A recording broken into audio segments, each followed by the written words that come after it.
நலத்திட்ட உதவிகள் வழங்க விழா என முப்பெரும் விழாவை மிக சிறப்போடு ஏற்பாடு செய்து நடத்தி கொண்டிருக்கின்ற சேலம் மாவட்ட முத்தரையர் நலச்சங்கத்தினுடைய ஒருங்கிணைப்பாளர், சேலம் மாவட்டத்தில் இருக்கின்ற முத்தரையர் சொந்தங்களுக்கு ஏதாவது இடர் என்றால் அங்கே நின்று அதை பாதுகாக்கக்கூடியவர். அனைவரையும் ஒருங்கிணைத்து ஒரு மிகப்பெரிய அமைப்பை ஏற்படுத்தி பல்வேறு இடங்களில் இந்த நலச்சங்கத்துக்கு தேவையான இடங்களையும் ஏற்பாடு செய்து மிக சிறப்பாக அந்த பணியை வெற்றிகரமாக நிறைவேற்றிக் கொண்டிருக்கின்ற மரியாதைக்குரிய அண்ணன் கே இளையபெருமாள் அவர்களே, மற்றும் இந்த விழாவில் கலந்து கொண்டு சிறப்பு செய்து கொண்டிருக்கின்ற நமது மேலூர் சட்டமன்ற உறுப்பினர் அருமை சகோதரர் மாண்புமிகு பெரிய பிள்ளான் அவர்களே,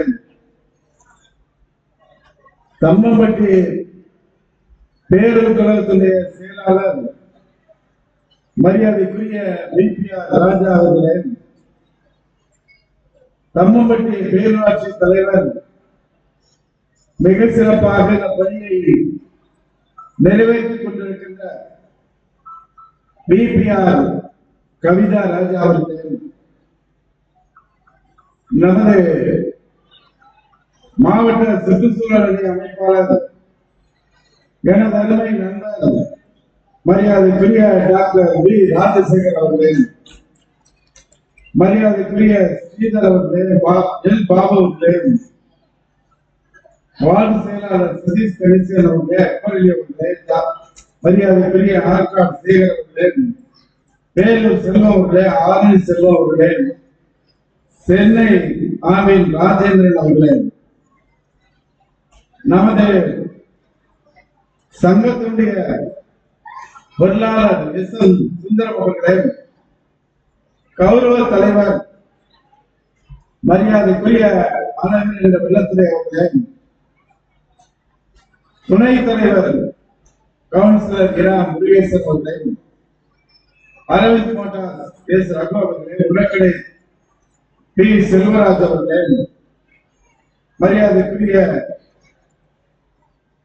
கொண்டையம்பள்ளி கே பி பெரியசாமி அவர்களே, மூலப்பதூர் ஏ நாச்சி அவர்களே, தம்மம்பட்டி ஏ மனோகரன் அவர்களே, மற்றும் இந்த விழாவில் கலந்து கொண்டு சிறப்பு செய்து கொண்டிருக்கின்ற இளைஞரணி தலைவர் ஆர் நித்யானந்த் அவர்களே, இளைஞரணி செயலாளர் எஸ் விஜயகுமார் அவர்களே, கே ஏ ஸ்ரீதரன் அவர்களே, கே சிலம்பரசன் அவர்களே, மரியாதைக்குரிய விஜயகுமார் அவர்களே, ஆத்தூர் நலன் ராஜா உள்ளிட்ட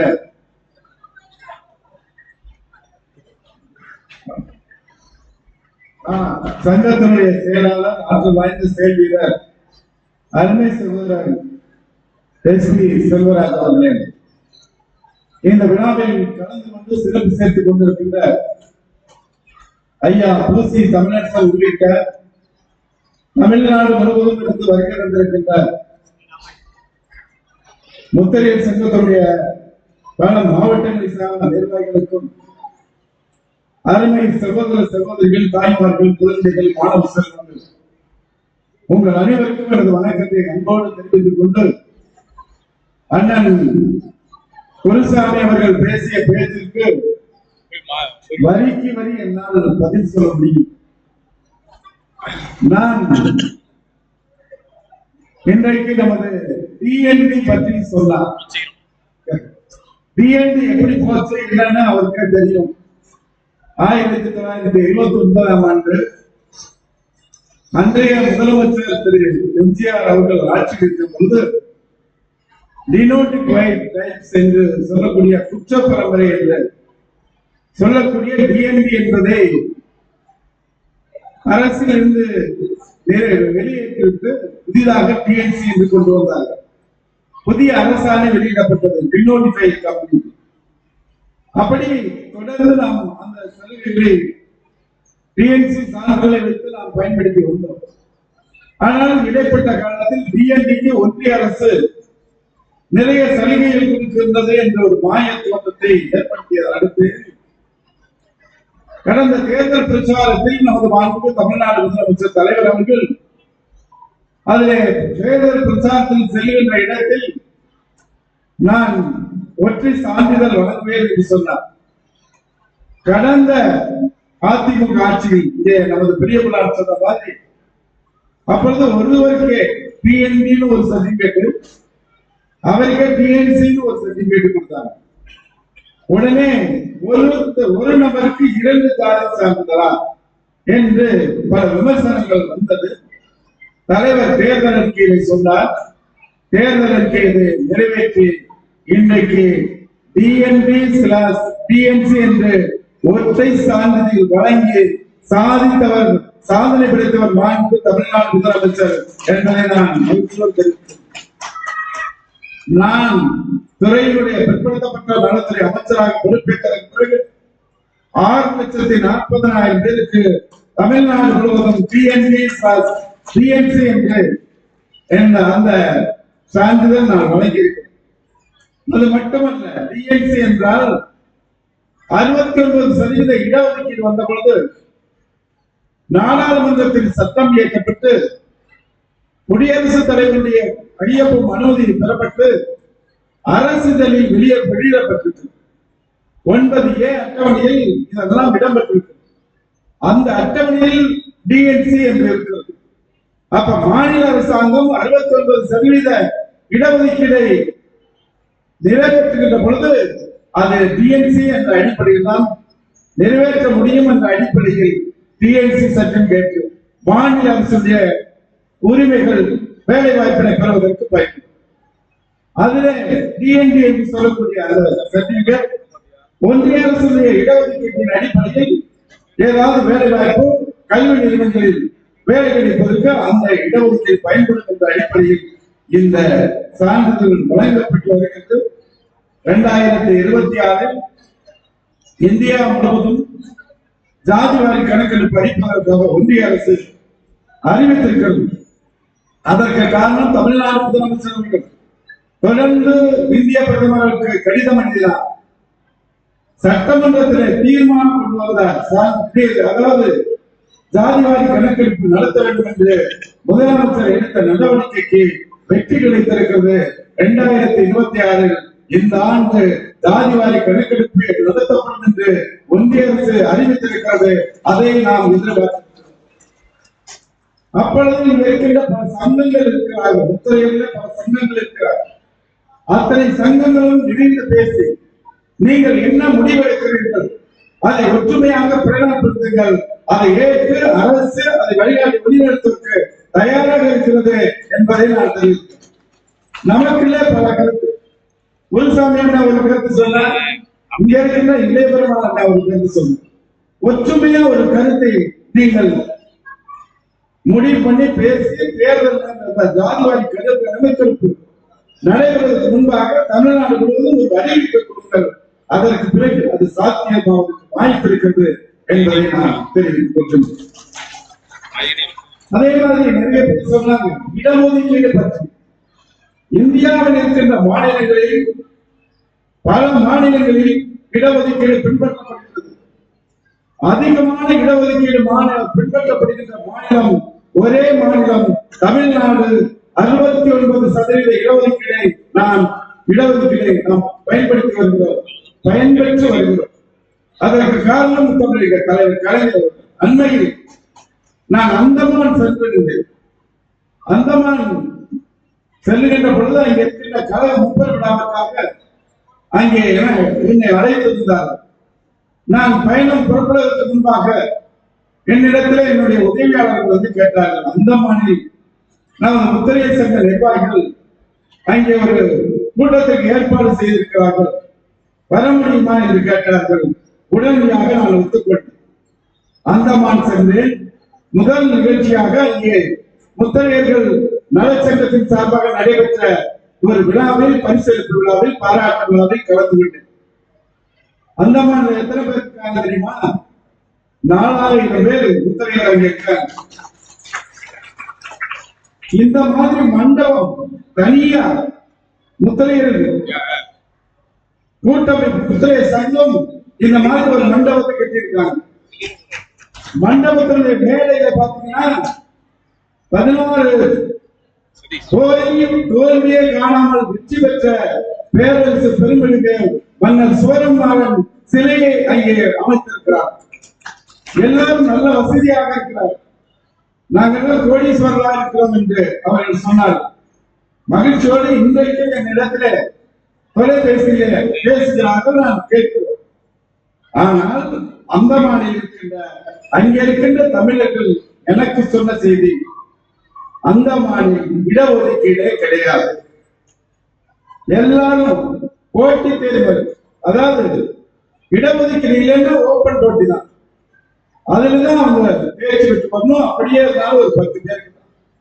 அந்தமானில் இருக்கின்ற மக்களுக்கு இடஒதுக்கீடு என்பது கல்வியிலும் இல்லை, வேலை வாய்ப்பிலும் இல்லாமல் அங்கே வாழ்ந்து வருவதை நான் பார்த்தேன்.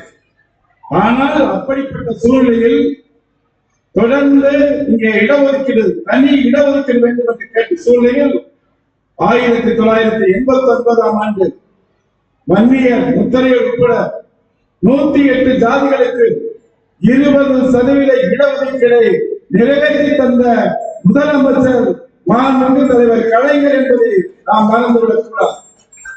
20% இடஒதுக்கீடு புதுக்கோட்டை மாவட்டத்தில் இருக்கின்ற அவர்கள் கல்லூரியில் சேர்வதற்கு ஒவ்வொரு பாடப்பிரிவிலும் 100 இடம் இருந்தால் 20 பேர் அந்த கல்லூரியில் சேர்க்கிறார். அதே மாதிரி அரசு வேலை வாய்ப்பில் 20% மாவட்ட அளவில் நடக்கின்ற அந்த வேலை வாய்ப்புகளில் அவர்களுக்கு இடம் கிடைக்கிறது. அதிகமாக வாழக்கூடிய அந்த பகுதிகளில் முழுமையாக முத்திரையர் மக்கள் அந்த இடஒதுக்கீட்டின் அடிப்படையில் கல்வியிலும் வேலை வாய்ப்பிலும் பயன் பெற்றிருக்கிறார்கள் என்பதை நான் தெரிவிக்கிறேன்.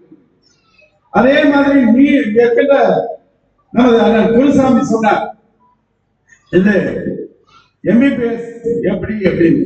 அதான் உங்களுக்கு தெரிந்த கதை. ஏற்கனவே நம்ம தலைவர் கலைஞர் முதலமைச்சராக நுழைவுத் தேர்வை ரத்து செய்தால் மதிப்பெண் அடிப்படையில் இடஒதுக்கீட்டின் மூலமாக மருத்துவக் கல்லூரியில் இடஒதுக்கீட்டை பெற்றோம், எல்லோரும் பயன்பெற்றிருந்தோம்.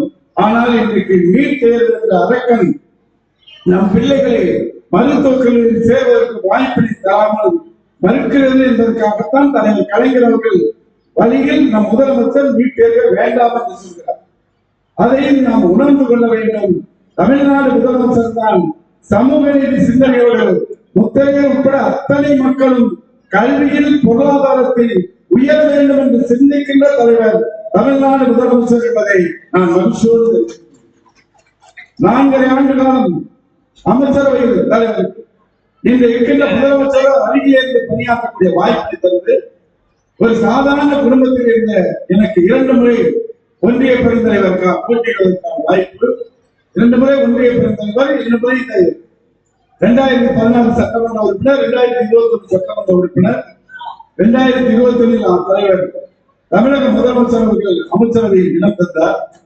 4.25 ஆண்டுகள் அமைச்சரவையில் பணியாற்றி முதலமைச்சரை பெருமற்ற இன்றைக்கு எல்லோரும் பாராட்டுகளில் நான் உங்கள் முன்னால் நின்று கொண்டிருக்கிறேன். ஆக இப்படிப்பட்ட இந்த இடஒதுக்கீட்டின் மூலமாக கொஞ்சம் கொஞ்சமாக நாம் முன்னேற வேண்டும்.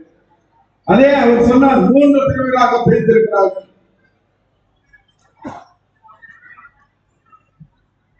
2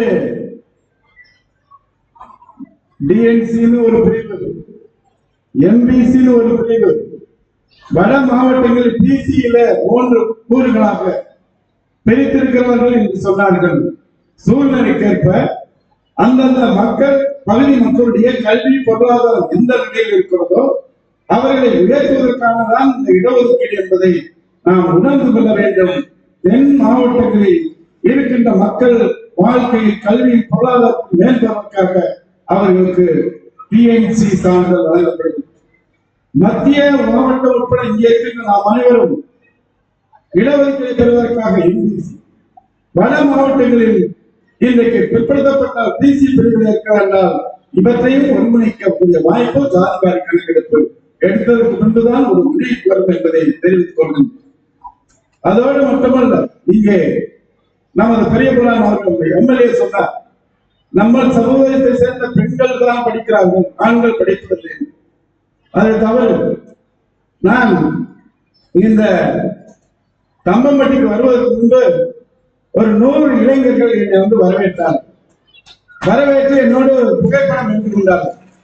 எடுத்துக்கொண்ட பொழுது ஒவ்வொருவரிடத்திலும் கேட்டேன், நீங்க என்ன படிக்கிறீங்க அப்படின்னு கேட்டேன். நான் பாவை இன்ஜினியரிங் காலேஜ்ல நாமக்கல்ல பிஎஸ்சி கம்ப்யூட்டர் சயின்ஸ் படிக்கிறேன் அப்படின்னு சொன்னார். இன்னொருத்தர் கேட்டேன், ஏபிசி கல்லூரியில நான் பிஎஸ்சி படிச்சிருக்கேன்னு சொன்னேன். நான் கேட்ட இளைஞர்கள் அத்தனை பேருமே மிகவும் தெளிந்த சிந்தனையோடு, உடல் ஆரோக்கியத்தோடு தெளிவா இருக்காங்க, அருமையான அத்தனை பேரும் கல்லூரிகளை படிக்கிறார்கள். படித்ததற்கு பிறகு நாம் என்ன செய்ய வேண்டும் என்றால் நூலகங்களை பயன்படுத்த வேண்டும். கல்வியால் மட்டும்தான் நாம் சாதிக்க முடியும் என்பதை நான் உங்களுக்கு தெரிவித்துக் கொள்கிறேன். நான் என்னுடைய சாதி சான்றிதழ் டிஎன்சி, நான் எம்சிஏ பட்டம் பெற்று வெளிநாட்டில் சாப்ட்வேர் இன்ஜினியரா பணியாற்றி அதையும் ரிசீவ் பண்ணிட்டு இங்கே மக்கள் பத்திரிகை மக்களோடு இன்று பணியாற்றுவதற்காக எனக்கு தலைவர் கலைஞர் அவர்களும் இன்றைய தமிழ்நாடு முதலமைச்சர் அவர்களும், இன்னும் சொல்ல வேண்டுமானால் தமிழ்நாடு துணை முதலமைச்சர், வருங்கால தமிழகத்தினுடைய நம்பிக்கையாக இருக்கின்ற இளம் தலைவர் அண்ணன் உதயநிதி ஸ்டாலின் அவர்கள் என்னை வழிநடத்துகிறார். அவருடைய அனைத்து எந்த நிகழ்வாக இருந்தாலும் அவர் என்னிடத்திலே என்ன சொன்னாலும் அதை நிறைவேற்றி தரக்கூடிய தமிழக முதலமைச்சர், துணை முதலமைச்சர் இருக்கிறார். நான் எதிர்காலத்தில் நமக்கான கல்விக்கான தேவைகளை பொறுத்த வரைக்கும் அனைவரும் நான் முதல்வன் திட்டம் தந்திருக்கிறார் நம் முதலமைச்சர். அதன் மூலம் வேலை வாய்ப்பை பெற முடியும், அதன் மூலம் உயர்கல்விக்கு செல்ல முடியும். இங்கே நமது சட்டமன்ற உறுப்பினர் சொன்னதை போல ஐஏஎஸ் ஐபிஎஸ் படிப்பதற்காக நமது முதலமைச்சர் நான் முதல்வன் திட்டத்தில் வழிவகை தேடி தந்திருக்கிறார். பிரிலிமினரி எக்ஸாம் எழுதுவதற்கு மாதத்துக்கு 7,500 ரூபாய் கொடுத்து படிக்கிறார். பிரிலிமினரி எக்ஸாம்ல நீங்க பாஸ் பண்ணிட்டீங்கன்னா மெயின் எக்ஸாம் அது படிப்பதற்கு 25,000 மாதத்துக்கு கொடுக்கிறார்.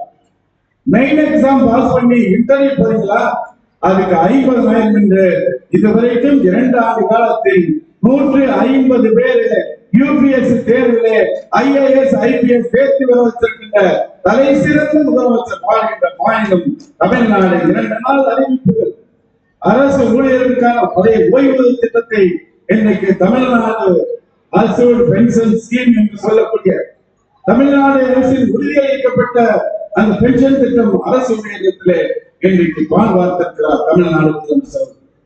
தமிழர் திருநாளான பொங்கல் திருநாளை இன்றைக்கு கொண்டாடுவதற்காக குடும்பங்களுக்கு, குடும்ப தலைவர்களுக்கு 3000 என்று அடுக்கடுக்கான திட்டங்களை தந்திருக்கிறார் முதலமைச்சர். நமக்கு கிடைத்திருக்கின்றார். அதனால் கல்வியின் படிக்கட்டுகளை தொடர்ந்து நூலகங்களை பயன்படுத்தி அதன் மூலமாக உயர் பதவிகளை பெற்று இந்த மக்களுடைய வாழ்க்கை மாற்றத்திற்கு உங்களோடு சேர்ந்து நாங்களும் பணியாற்றுவோம் என்று கூறி இந்த சங்க நிர்வாகிகள் ஏற்பாடு செய்திருக்கின்ற நிகழ்ச்சியை பொறுத்த வரைக்கும் இதுக்கு முன்னாடி போனா எங்கேயாவது போனா பெரும்பான்மையா இருக்கிற 300 பேர் இருக்காங்க. ஆனால் நம்ம இந்த கூட்டம் சங்க நிகழ்ச்சி நடக்கிறதுல நம்ம தலைவர் கலைஞர் உதவியாளர் இருந்தா ஐயா முத்துவாசி சொன்னார். அவர் மக்கள் எதிர்பாராத வர முடியாது. சேலத்துல முத்தரையர் நலச்சங்கம் எனக்கு ஆச்சரியம், என்ன புதுசா கேள்விப்படுகிறேன் என்று வந்த நிர்வாகிகள் கேட்டேன். இங்கே நாங்கள் அதிகமாக வசிக்கக்கூடிய பகுதியிலே இருக்கிறோம் என்று சொன்னார்கள். மகிழ்ச்சியாக இருந்தது. அப்படிப்பட்ட இந்த முத்தரையர் நலச்சங்கத்தை செம்மையாக செயல்படுத்துகின்ற அத்தனை நிர்வாகிகளுக்கும் பாராட்டி ஒட்டுமொத்த பாராட்டாக நமது அண்ணன் இளைய பெருமாள் அவர்களுக்கு தமிழக முதலமைச்சர் சார்பாகவும் தமிழக துணை முதலமைச்சர் சார்பாகவும் எனது சார்பாகவும் அவருக்கு பொன்னாடி பற்றி நான் கௌரவிக்க இருக்கின்றேன். அதே மாதிரி நிறைவா மன்னர் சிலைக்கு ஒன்றிய அரசாங்கம் இன்றைக்கு தபால் தலை வெளியிட்ட நிகழ்வு. அதற்கு தமிழ்நாடு முதலமைச்சர் அவர்கள் அந்த தபால் தலையை வெளியிடுவதற்கு, அவர் விழா எடுப்பதற்கு அதற்கான செலவுகள் அத்தனையும் தமிழக அரசே ஏற்றுக்கொள்ளும் என்று சொல்லி ஒன்றிய அரசிற்கு, ஒன்றிய அமைச்சருக்கு நான் கடிதம் எழுதினேன். இந்த தபால் தலை 3 ஆண்டுகளுக்கு முன்பே ராம்நாத் கோவிந்த் அவர்கள் இந்த நாட்டுடைய பிரதமராக இருந்தபோது அவர் தயார் செய்துவிட்டார்.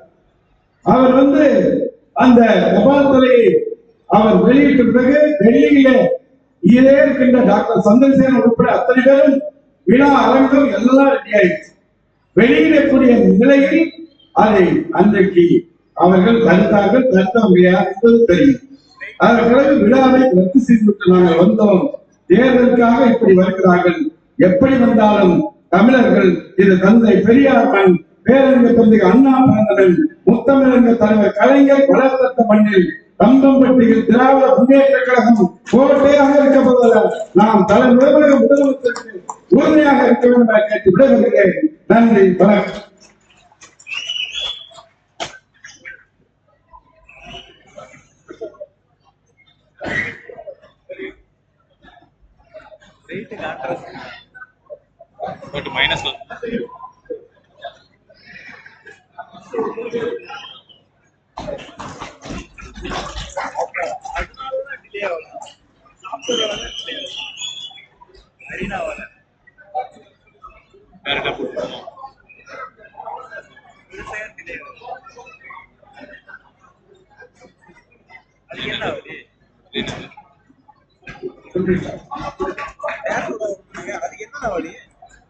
அடுத்தபடியாக விருது வழங்கும் நிகழ்வு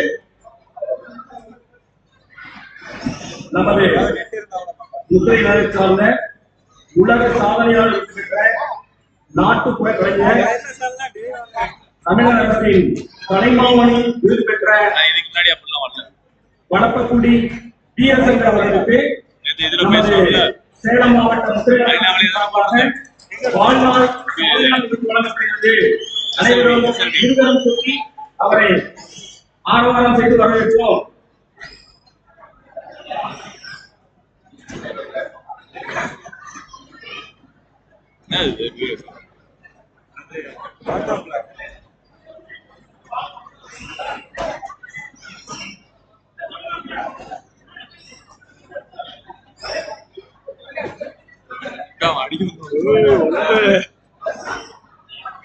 நாட்டுப்புற கலைஞர் தமிழ்நாடு அரசின் கலைமானிய விருது பெற்ற பொன் சுந்தரேஷ் அவர்களுக்கு மாண்புமிகு அமைச்சர் அவர்கள் வாழ்நாள் சாதனையாளர் விருதுகளை கௌரவிக்கிறார்கள்.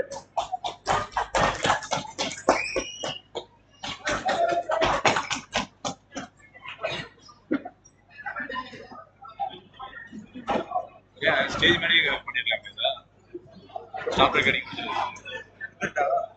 ஸ்டாப் அது இல்ல உலக சாதனையாளர் விருது மற்றும் தமிழகத்தின் கலைமாமணி பெற்ற நாட்டுப்புற கலைஞர்